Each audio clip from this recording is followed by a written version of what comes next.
Hey guys, Creator Mom. I just wanted to make a video to express this kind of more pessimistic or negative view of life in a way. And I was just thinking about how basically we expend our energy to maintain this life of death and decay. Everything in this world breaks down, deteriorates, gets ruined, destroyed, dies. It's kind of gross too if you think about it, like from the point of like the human body perspective, just breaks down, and we expend all of our energy trying to keep ourselves afloat. It's just trying to keep ourselves alive, basically trying to keep ourselves from death and decaying too quickly.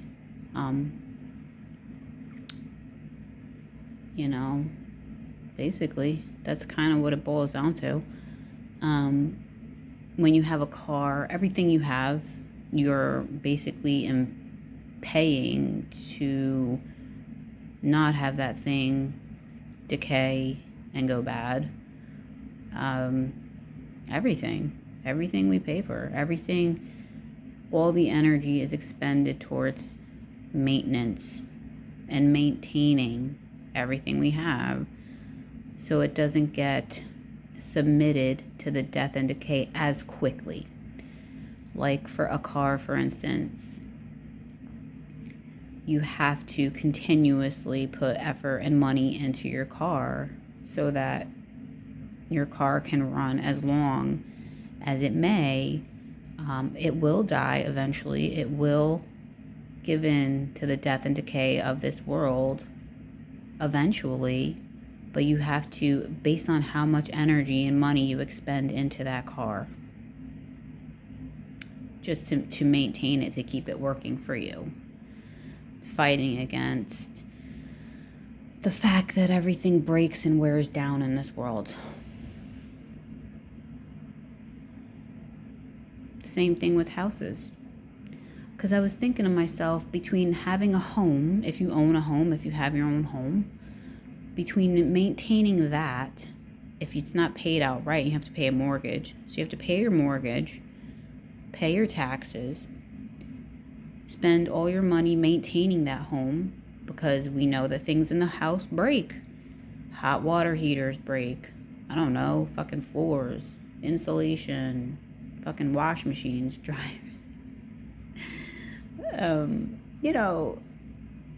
Pipes, windows, everything. Things need fixed. So all your livelihood is going into your home. Not to mention your first home, which is your body, right? Your temple. You must expend your energy into caring for your temple, into eating, drinking, whatever. So maintain your temple, maintain your home or your apartment by paying rent or paying your mortgage and fixing everything that breaks. Because if something breaks in your home and you don't fix it and you continue to let it get worse and worse, then the situation is just going to be worse for you. If you have a leak in your roof, you have to fix it immediately. If you can't do it yourself because you don't really have the skills, you have to pay for that. And then there's your car, your way of transportation, You have to spend all your energy into maintaining your vehicle, or else your vehicle will just not live for you, and that can be dangerous. You're driving an unsafe vehicle. So I was thinking, between a home and transportation, how do people have money to do anything outside of just maintaining their living and preventing death and decay from happening too quickly? how do they actually have money and time to thrive and to do extra shit? Some people go into debt. I don't know. Like they spend all this money to take vacations and stuff, but I guess,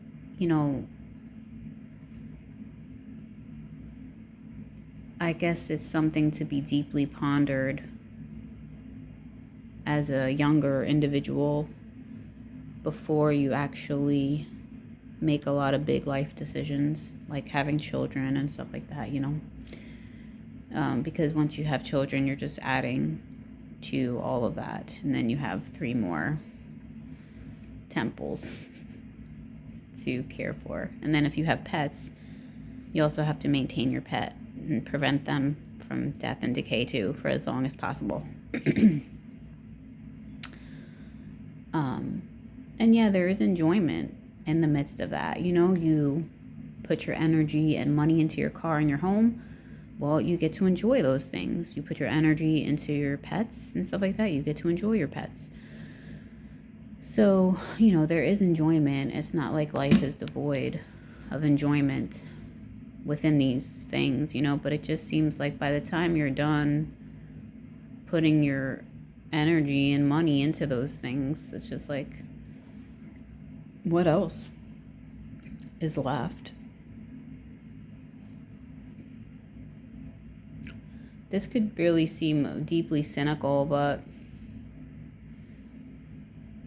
I think that it kind of all boils down to that in a way.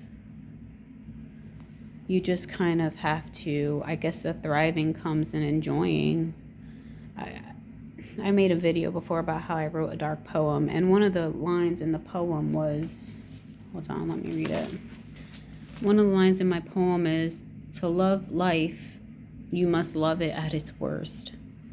Like, I guess radical acceptance, like radically accepting that this is where we live, this is how things work, and then finding enjoyment in the midst of that. Because enjoyment and contentment comes from within anyway. So I guess the enjoyment and contentment comes from loving doing those things, loving taking care of your temple, loving maintaining your home and taking care of your home, loving maintaining your vehicle because it's there to serve you, it's there to bring you places you might want to go, to and fro to work or whatever, to the store. It's just about loving life in its totality,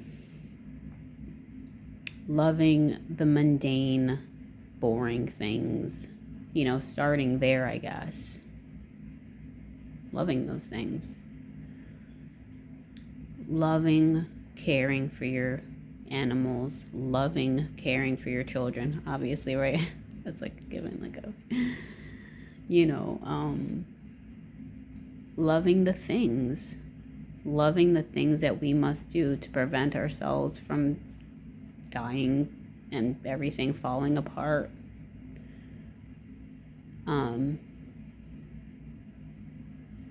Yeah. Loving doing those things until you die. I recently had a family member who passed away, an aunt, my father's sister. I wasn't very close with her because I'm not very close to my father because never knew him, never grew up with him. But he's around, And it's funny because almost now when I think about death, I thought, oh, okay, like one of the lucky ones. No, which is, I don't enjoy that point of view, but I see how it can apply, I think that by the time you reach a certain age of oldness, decay and tiredness could be like just being tired of living. Just I think that when you reach a certain age that it's possible to be like, I think I want to die now. Like, I think I'm just ready to go. Like, is my time up here yet? She had cancer. I don't know. My father's side of the family is kind of like, they got a cancer thing happening, but who knows? You know? Who knows why or whatever. I'm not going to be extremely concerned with that.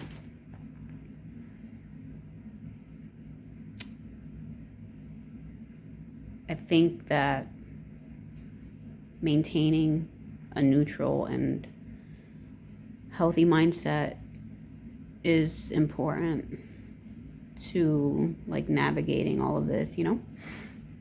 I think that watching our beliefs is key to the most enjoyment that we can get while we're here, you know? I think that when I got saved in 2008, February 2008, when I became awakened, born again, spiritually born, the part of enjoying just living, just like I said, just living, just enjoying that, oh, I woke up this morning and fucking the sunrise is fucking beautiful.